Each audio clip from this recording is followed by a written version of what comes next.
My first film was on the east side of Luxulyan Valley, and it was considering how you arrived from St Blaise in the south and came up the main road and went in on the east, and that was by car or it was on foot, and also the possibility of public transport.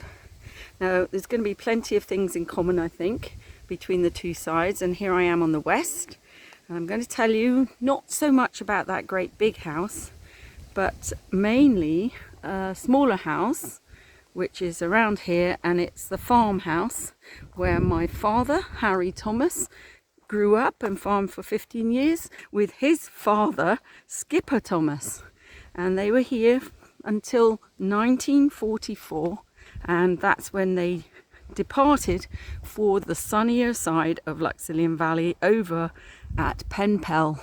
For the locals back then, they would never use this posh word, prideaux, French word, no, because the monks of Tywardreath Priory, French monks, had taxed local landowners here to the hilt for hundreds of years. There was so much resentment against those French monks.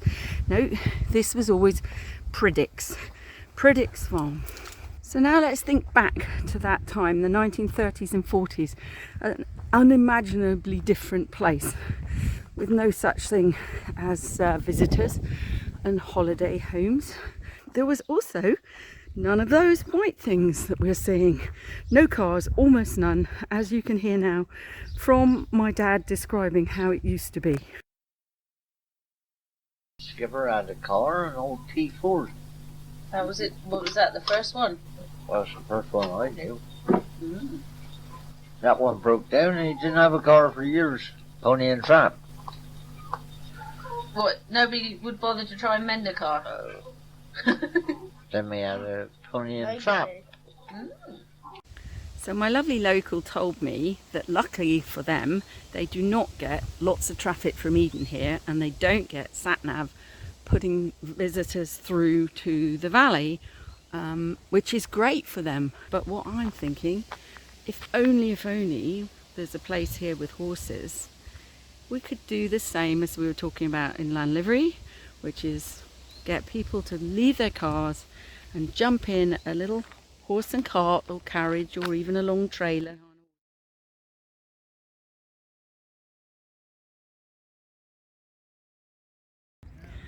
So Prydix was one gateway to the valley, and here's the other, King's Arms. Here I am on the road into the village of Luxulyan, and here is the public transport bus option for us, which is very, very limited and does not happen on a Sunday. And there are many other issues, including the stupid way things are listed on timetables. So here we are outside the pub at Luxulyan, and we're talking about this nonsense of a bus service that isn't one. What were you just saying? Well, I think it's ridiculous that they try to get people not to use cars and to use public transport, but the bus service is absolutely ridiculous. It is lamentable. You can't rely on anything. Well, it is the Bexley project, isn't it? You know, if they have all, because it does go that way. I know, they could integrate a much better bus system, couldn't they? Yeah, thank you. So I was going to say, when we used to walk without her, we used to happily walk on the road because we could keep out of the way. We thought because we'd got her. But the parts you can get off the road, they're so overgrown. And that's why we're looking at the whole issue of footpaths, including the Saints Way, and how to make it cleaner, and how to make it safer, and how to put better signs, the whole thing. And, you know, people do zoom around these roads. Oh, I mean, I just read about a young girl was walking a dog and they were both killed on a road, not here, no, somewhere. What, similar sort of... You just worry, you know, when you're walking along. Because this is a walking area, isn't it? Yeah, it's what we want to encourage, isn't it? Yeah, that's right. Not could be better. Thank you. And thank you to you too. Oh yeah, it's contribution. Just as well that we can now move on to the train station and talk about coming on a train.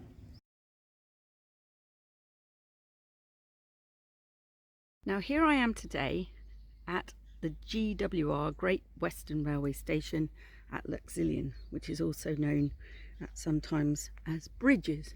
And we know that very soon we're going to have more trains, hopefully an improved service, and that means also more visitors coming to the area without their cars, and that sounds good, I think.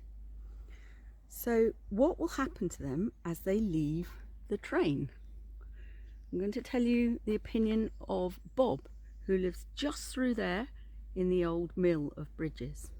Now, Bob's lived here for over 30 years and he is a total expert in this area, but in particular he knows about this, which is something called a leat or leats.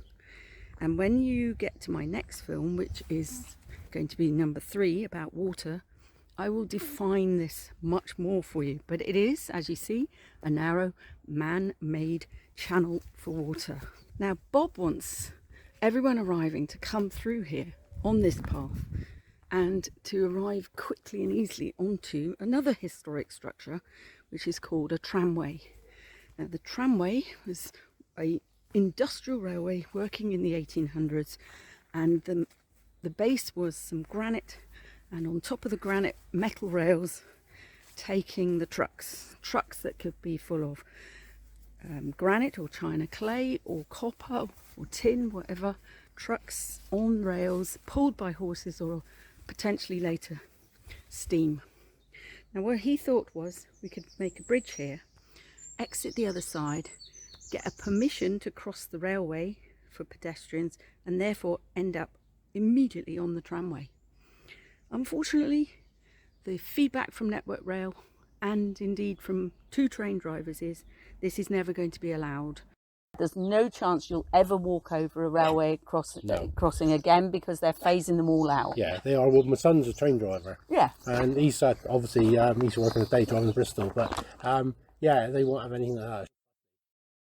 So if people cannot walk through and over the line to the tramway, what they have to do now is walk up this little lane and come to a road that you can see is moderately well used, quite a lot of traffic, and at the moment there's nothing to tell anybody where they should go. So one of the things is we should put some signs, because we want them to go left up the side there. We want a crossing marked, I think, and we want to go up here to, I'm looking left, right, left, like we should have done as children, coming up here and eventually being able to go into a housing estate, and that will again need some signs. There we are, public footpath that enables you to go through to the heart of the village. So here we are coming into the heart of the village, one of the 2 exits from the housing estates. No signs to tell you, but here we go, and we're going to go to a vital element of success for visitors, which is the loo. I'm just saying that the loo is really vital for everybody in the village, but also visitors, all those walkers. Yeah, definitely. So we don't want to lose it. And what we could do easily, I think, is have it like an old milk churn with a slot in it, and make some donations. Yeah, and why not? You know? But it's used a lot, obviously, because of the valley, lots of visitors. I think it's an incredibly important little thing to put in my film. Absolutely. So I've come into the church, and here's their offering, which is so nice: tea or coffee and a donation to be appreciated. They also have, although it's not obvious, a card donation, so that's good. But they could, I think, enhance that area and turn it into more of a history sort of resource. Are you local? Sort of. I care for a guy with dementia, and he lives locally, and he used to like coming in here and getting the books and stuff. And Okay. He likes the architecture. More could be made of it, a little. Yeah. For all the walkers, you know, I'm thinking about all these visiting walkers. It's a gorgeous location. It's a really pretty village. It is. Thank you very much. We must support this village shop. It's a vital thing for the village, and that's why Kay, who runs the shop, is just wonderful as a partner in what we're trying to do. I hope she's going to talk to us. So what we're talking about today is whether people should be enabled to leave a train, get right out of the station at Luxulyan and go onto a tramway straight away. And I'm saying to you, I'm against that. really. Yeah. I'm against it because I want to support this little village with your shop and with the church, and Then it it would just doesn't make literally sense to cut divert a lot of money, I mean a lot of money, to building a bridge when we can safely put a little bit of signage and some things on the road to cross over, come through the housing estate, come up here. There was a lady Use came from the loo. Network Rail, and she was really interesting, and I was on board with that because they were trying to do films and videos about coming in, and the big Yeah. part of the selling point for the people to come onto the trains Yeah. was that we had the facilities in the village. Exactly. So And how much of your kind of income through a summer, like, a is lot. it? Last year we ended up having to get a loan out because the income was down because of lack of walkers because of the weather.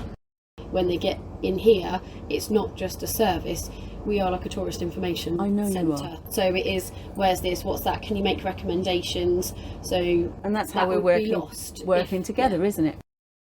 I'm going to embarrass her now, but Kay and her shop are brilliant for the village, but also for the visitors who come to enjoy walking. And I believe we could do quite a lot more to help Kay and to help them. Whether they are serious pilgrims on the Saints' Way from Padstow or half-day visitors wanting a circular route, the requirements are the same. Please provide walks that are clean, safe, clearly marked, avoiding cows and farmyards, and if possible, with a loo somewhere between Luxulyan and St Blaise. Let's hear from a few folks now how it is today. That there is an hazard to some people, and it's a difficult thing. Yeah. I mean, I've let people come through here because they struggle, and Mary comes through every day because she can't get over that thing. Yeah. Have you seen yourself how hard it is to get over? And if you get your foot between that top one and that one, That's Yeah. your hazard. yeah. And it's fine, it's dry, so it's easier, but it's wet, it's even worse, isn't it? That's right, yeah, Yeah. it's slippery, right? Yeah. It's slippery, yeah. That's right, yeah. I said for years, I mean, I'm going to rebuild this wall sometime. And you used to go from this post, Yeah. if you had it at that angle, from this post, my Yeah. granite post, to Yeah. that angle, Yeah. and then a kissing gate from that to there, Yeah. simple. If you couldn't cope with a kissing gate, But I mean, it wouldn't have to be a kissing gate. I mean, it could So just it be a could be spring-loaded just a gate. Spring-loaded All you single need is gate. one single spring-loaded gate, yeah, and then And style and here. that's it, and shut, and that's it. yeah. So you've asked me about dogs and cows on a walk. They don't mix well. I've seen on the news that there's some worrying reports about cows getting aggressive and attacking people. I've even heard that one man was killed. I definitely think that I'd rather go the longer route, especially if I'm with my dog or I'm with my children, rather than setting out diagonally through the cows. Now we want to remove the style requirement, and if we can, we will reroute down the hill to the Leet Bridge, which still exists and is safe, I believe, and we'll enter the old tramway track and turn left and go all the way across. We've come over the Leet on the little bridge, and we will, I think, need a boardwalk to be created in order to go over there onto the tramway.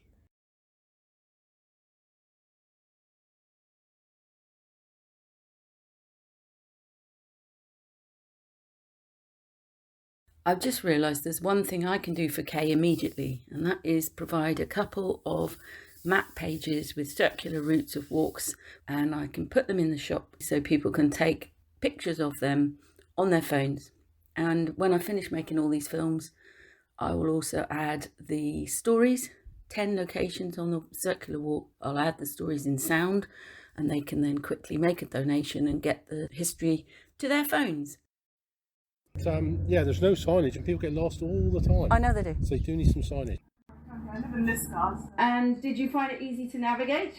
Not really, I have to say. It's not, is it? You have to kind of follow people's footsteps and figure out, well, is it that way? Is it this way? Lots of different paths, so it gets confusing. But I've got an app on my phone that I use. Is there an app that covers this actual bit? I don't think so. No. So not having this random wandering into places that could be dangerous. There's quarries over there, drops. We could do small signs with very low budget. Oh, it's very overgrown. Yeah, and you It could do with a bit of attention, yeah? attention and maybe more better signage. Oh, we're definitely onto the sign side of things, Yeah. definitely. If we were doing groups, volunteers through the winter, would you come and help? Because My wife may do, because she comes every day as well. Yeah. fantastic. It's really great when people get interested and want to help, and we'll be looking at that more in film 4. But right now we have the very worst place to think about, and we will need a lot of help. and planning to put this right. Because it was completely bogged down, there is a walkway that everybody has kind of made up onto the side, which was slippery, and as he was coming off of it, he just literally slipped, but went straight down onto the granite, which is on the ground, and ended up with his knee split open and having to be taken to hospital and bandaged up, and then he spent a week not being able to go out with his friends because he had to keep his legs straight for a week. So he didn't do any different to what we walk normally, so it wasn't that he was doing anything dangerous, he just what we did, but because there is no facility for that part, which is really bad. You can't get through with wellies properly because it's such no. wellies off and things, Yeah. and you are having to go up onto a bit that is right next to where the leat used to be, so potentially if he hadn't have fallen onto the granite, he would have fallen into the leat. Yeah.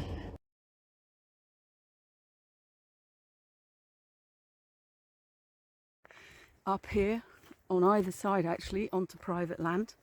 And the question I'm asking, with a great big quarry and a huge drop, who's liable if they go up there and have an accident? Is the farmer able to claim on insurance? No. So I think we definitely need to volunteer this service of putting in small signs, discreet signs that say no entry.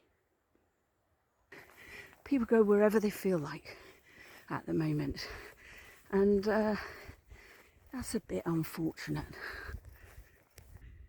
In conclusion, I would really want to support the farmers who have the Saints Way on their land so that things become cleaner, tidier, clearer, and minimise the risks. If you take clay out of the leat, which used to run obviously, and you pile it on the side, that stops water draining from the tramway. And Bob has helped me to realise we need to either take all of this clay, or we could just try initially cutting gaps, but we definitely need to resolve this drainage issue. Here we are, we're only at June and it's still not very nice.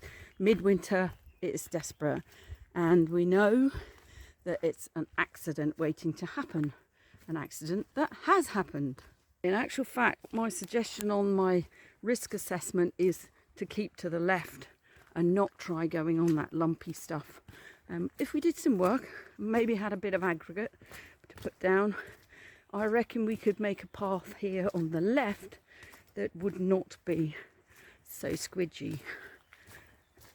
This is action we need to discuss